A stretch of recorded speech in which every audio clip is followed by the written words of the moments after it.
السلام عليكم ورحمة الله وبركاته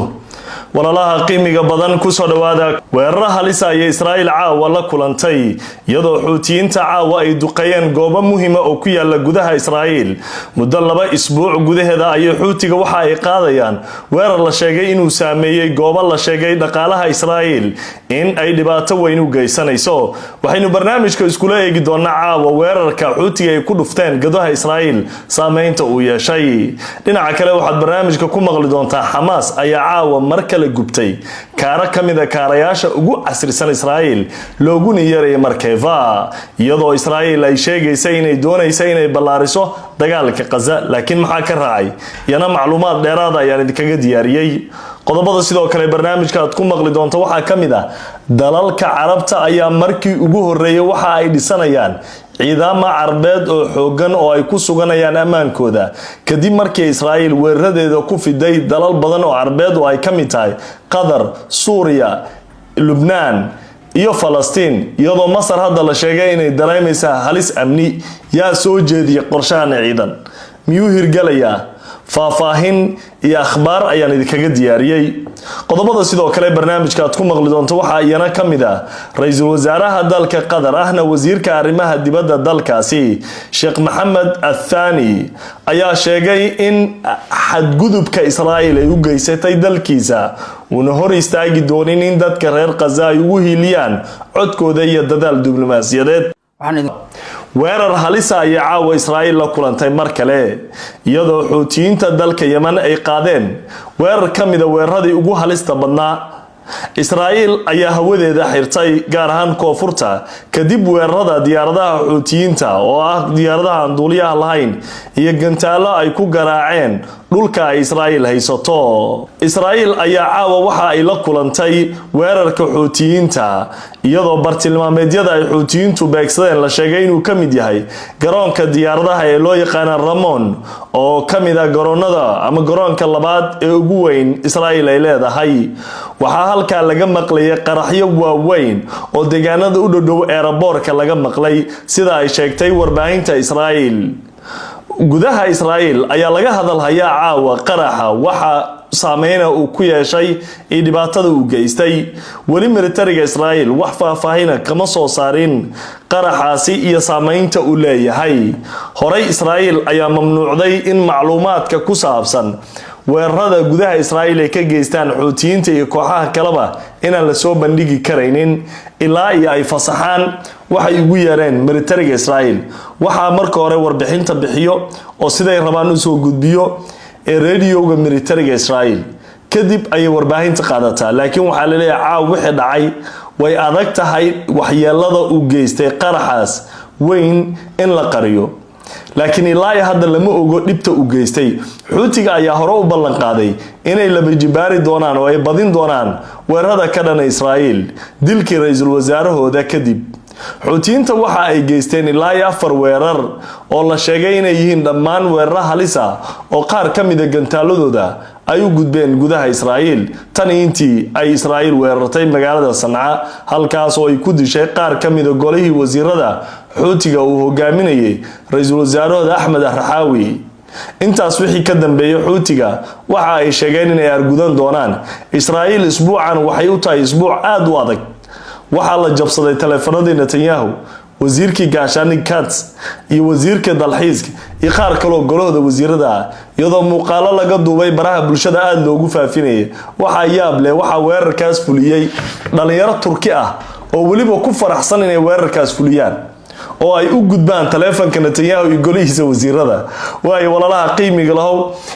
weerarkaas iyo weerarada xuutiga oo ay sheegeen xuutiyiintu kaliya inaysan ku ekaan doonin weerar duqeyna oo Israa'iil u geystaan laakiin waxay digniin u direen dal walba oo laga isticmaalo hawadiisa marka la duqeynayo xuutiga ama Israa'iil ay isku duqeydinay deegaanada Sanaa iyo goobaha xuutiga ay joogaan ay weerar ku soo qaado dal kasto hawadiisa diyaaradaha Israa'iil ay isticmaaleen waxay leeyihiin sida Israa'iil oo kale ayaan u beegsanaynaa taas waxa la leeyahay marka waxay ku adkaan doontaa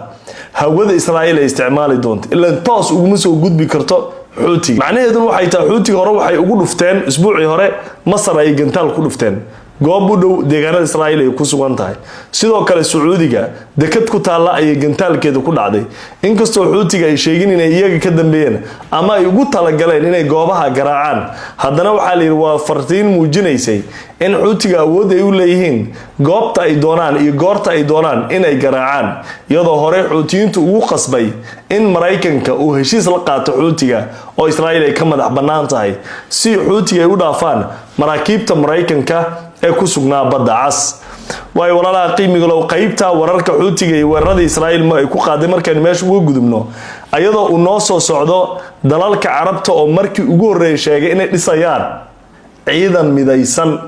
dalka soo jeediyay awoodda uu leeyahay iyo dhammaan dalalka Carabta oo isku waafaqay iyadoo barina kulanka shirka Carabta iyo muslimiinta uu ka dhacaya dalka Qatar ee magaalada Doha laakiin aynu ku hormarna walaalaha qiimiga loo Hamas caawa waxa ay fuliyeen gaar ahaan galabta maqribadii weerar la sheegay inay ku beegsadeen mid kamida kaarayaasha ay leedahay Israa'iil oo kamida kaarayaasha ugu casrisan oo loo yaqaan Markeva bilowgii dagaalka ayaa la xasuustaa Israa'iil inay sheegtay Markeva inuu yahay kaara casriya oo ay adag tahay in la beegsado laakiin intii uu bilowday dagaalka Gaza kooxaha iska caabinta marinka Gaza ayaa waxa ay beegsadeen qaar badan oo kamid ah kaarayaasha militariga Israa'iil ilaa hadda lama xaqiijinin oo tirada dhabta lama garanayo inta ku dhimatay ama wax ku noqotay kaarahaas la gubay laakiin waxay leeyihiin gudaha Gaza maanta weerarkaas waxa uu ahaa weerar kale oo Israa'iil ku noqonaya dharbaaxa kulul iyadoo hadda ay tilmaamayaan qubarada in qorshihii Netanyahu ee ahaa inuu isfidinayo ama uu doonayo Gaza inuu wada qabsado uu fashil ku dhow yahay ama uu maraya meel adag iyadoo hadda gudaha Israa'iil uu ka bilowday mudaharaadyo waaweyn iyo ololo looga soo horjeeda weerarka Netanyahu iyo golihiisa wasiirada ay ugu yeereen weerarka wada qabsashada Gaza kaas oo sidoo kale ay ku dareen in askari walba oo ka tirsan Israa'iil militarigeeda ay ka dagaalamaya Gaza ee ku sigta in la qabto in amar ay u qabaan askarta kale in ay dilaan si kasto qorshe walba oo la keenay waxay hadda u muuqataa baa la leeyahay xaaladda Gaza inay si adkaanayso ciidanka Israa'iil meel adag inay ka marayso kaarahan maanta la gubay waxa uu ku biirayaa kaarayaal badan oo laga gubay militariga Israa'iil ciidanka Israa'iil hore waxa looga dhaawacay tiro ciidankeeda kamid ah oo waxay wararku qeer sheegayaan in dhaawaca militariga Israa'iil uu ka badan yahay 10,000 iyadoo tirada dhimashadan ay badan tahay laakiin dadka reer Gaza ayaa waxa ay wajahayaan xaalad bini aadanimo oo aad u adag Israa'iil waxay ku dagaalamaysaa kaliya maahan baaleeya drone iyo gantaal iyo kaara kaliya maahan waxay ku dagaalamaysaa dhuunta inay dadkii dhuun qabato maadaama xuduudihii Gaza ay ku sugan tahay raashin soo gala malahan hawadiina diyaaradaheedii waxeedii baa ilaalinaya magaalo intaas go'doon ku jirtay oo kaalmo kooban oo soo gala mahane haddana wali waxa suuro gali la qorshihii Netanyahu inuu guuleysto hadda Trump wuxuu bilaabay inuu dhaho dadka Israa'iil ka maqan tirada dhimashada way sii badanaysaa oo hadda dadka Israa'iil ka maqan 20 way ka yartahay tirada dhabta ah ee gacanta kooxaha iska caabinta ku jiro lama hayo maxaa marka tirada hoos u dhigay Trump iyo kooxdiisu waxay leeyihiin Netanyahu waa in uu raadiyaa xal ka duwan midkan dagaalka waqti ku filan waa la geliyay 24 bilood ayay dagaalamayeen ciidankii baa ku dhimanaya wax maslaxad ah Mareykanka dhaqaalihiisa xitaa waa ku baxay oo de Mareykanka meesha free kuma joogo ama free kuma taageera baan u jeedaa Israa'iil nidaamkiisa difaaca Israa'iil waardiyana sirdoonka Mareykanka gudaha Gaza ka shaqeynayaan wax walba ayaa la isugu geeyay haddana way suuro gali laadahay baa leeyahay Netanyahu kooxdiisa in ay soo furtaan dadka laga haysta qaar kamida taas oo mar kale xaaladda meel adag gaarsinaysa walaalaha ay saaxiibada qiimiga leh barnaamijkeeni qaybta ku saabsan weerarkii maanta Israa'iil ay kala kulantay gudaha Gaza iyo kii ka horeeyay xuutiga marka labada qayb meesha ugu gudubno waxa inoo soo socdo sheekadii ugu yaabka badneed oo ay Israa'iil wajahayso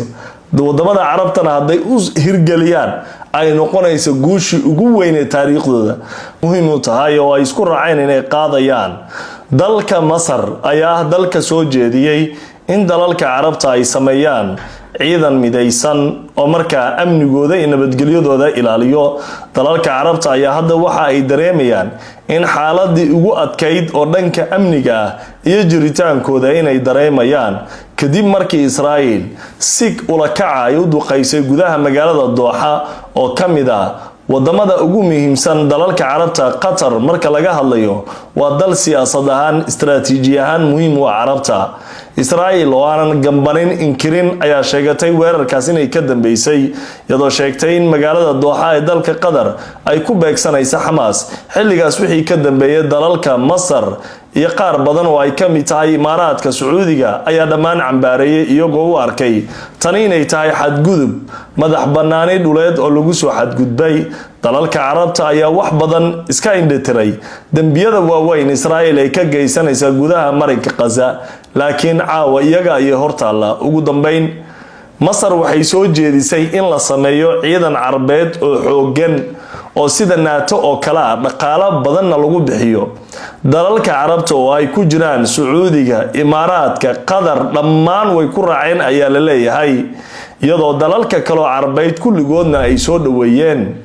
waxaa ilaa hadda la isla garanin dhaqaalaha ku baxaya ciidankaas, howlgallada ay qabanayaan iyo waxa ay ka wada shaqeynayaan, laakiin waxa la isku raacay in sameynta ciidankaas ay tahay mid degdeg loo sameynayo, aanan ahayn mid gorgortan la gelin karo. waxaana la sheegay in dalalka carabta dhammaan hadda ay u arkaan inay tahay mustaqbalka amnigooda. dalalka carabta waxa ay sheegeen in kuwa ku xadgudbaya dhulkooda, badooda, cirkooda ay diyaar u yihiin inay u sameystaan ciidamo kumaandoosa iyo sidoo kale ciidamo sugo dhulka, badda iyo cirka, iyadoo kumaandooskaas iyo guud ahaan ciidanka dhaqaalaha iyo qalabeyntoodaba ay ka qayb qaataan dhammaan dalalka carabta ee ku jiro jaamacadda carabta si ay ula jaan qaadaan marxaladda colaada buuxda ee maanta adduunka ka taagan ama ka sii daraysa maalinba maalinta ka dambeysa. wadamadan ayaa sheegay in lama huraan ay tahay in carabta ay yeelato ciidan ay isku badbaadiso haddii maanta adduunka shuruucdii ay noqotay mid xadgudub weyn lagula dhaqaaqay. waayahay Masar ayaa sanadkii 2015 inta uu socday shir madaxeedkii carabta ee lagu qabtay Sharm el-Sheikh waxa ay soo bandhigtay qorshaha ciidan isbahaysiya oo ay yeeshaan dalalka carabta. marka waxa la isla qaatay mabda ahaan, balse qorshahan lama dhaqan gelin sabab la xiriirta inaan isku mowqif ama la isku waafaqin cidda hogaaminaysa iyo halka laga dhisayo taliska dhexe ciidankaas. laakiin kadib weerarkii Qatar waxaa dib loo soo celiyay qorshahan iyadoo Masar ay soo bandhigtay in saldhig laga hirgeliyo dhulkeeda, hogaaminta koowaadna ay yeelato, kadibna taliyaha taliskan uu noqdo mid wareegta ah oo ka yimaada 22 dal oo xubnaha ka ah jaamacadda carabta. waxaa la filayaa qorshahan in la hormariyo inta lagu jiro shirka ka socda Dooxa ee furmaya barito. talaabadan ayaa maanta aad loo hadalhayaa caawa, warbaahinta caalamka dhan ay falanqeynaysaa. waa guushii ugu weynayd haddii ay hirgeliyaan dalalka carabta ay soo gaaraan. dhanka kale wasiirka arrimaha dibadda dalka Masar Badr Abdul Ati ayaa sida laga soo xigtay Qaahiro 24 ama Qaahiro 24 wuxuu maanta yiri waxaan wajahaynaa caqabado jiritaankeena quseeya iyo shirqoolo ka dhana Masar iyo guud ahaan dalalka carabta. waxaa dhammaan laga fahmayaa hadalladan in dalalka carabta hadda baraarug weyn ay sameynayaan, iyadoo Israa'iil ay xaalad bini aadanimo oo aad u daran ay ku wado gudaha Gaza. maalinta ka dambeysana ay xaaladda ka taagan marinka Gaza ka sii darayso. Israa'iil tusaale ahaan maalintii shanaad waxay ka wadaa marinka Gaza duqeymo taxana ah oo lagu burburinayay dhismayaasha ku haray marinka Gaza. halkan waa muuqaalkan idin muuqdo waa dhismo loo yaqaan Mohana Tower korontada Gaza oo bixin jiray ama muhiim u ahaa. Israa'iil waxa ay rabtaa gabi ahaanba in ay Gaza ka dhigto deegaan lama degaan ah. si kastaba noqotee walaalaha qiimiga loo dalalka carabta iyo kuwa muslimiinta baraarug xoogan ayaa ka muuqdo. walwal dhanka amnigoodana hadda way wajahayaan hadda ma ahan waxa laga dooda qaza wax ma loo qabtaa iyo Falastiin ma caawiyaa iyo Lubnaan garab ma la siiyaa iyo Syria hiilimo u baahan tahay ma ahan wadamada muslimiinta oo dhan bixitaa tusaale wargeyska ka soo baxay Israa'iil loo yaqaan Haaretz wuxuu ku waramay weerarkii qadar kadib Turkiga inuu aaminsan yahay inuu yahay targetka labaad ama goobta kale Israa'iil danaynayso inay beegsato saaxiibaday walaalaha qiimiga loo wixii ka soo baxay shirka bari furmaya ee dhisida ciidamada Carbeed saameynta ay yeelanayso iyo wararka la xiriira barnaamijyada dambe ayaynu ku qaadaa dhigi doonaa tan inta aynu kulmayno barnaamijkan mid ka xigo walaalkii Mustafa Ali oo idin leh nabadgelyada Ilaahay dushina ahaato. Assalaamu alaykum wa rahmatullahi wa barakatuh.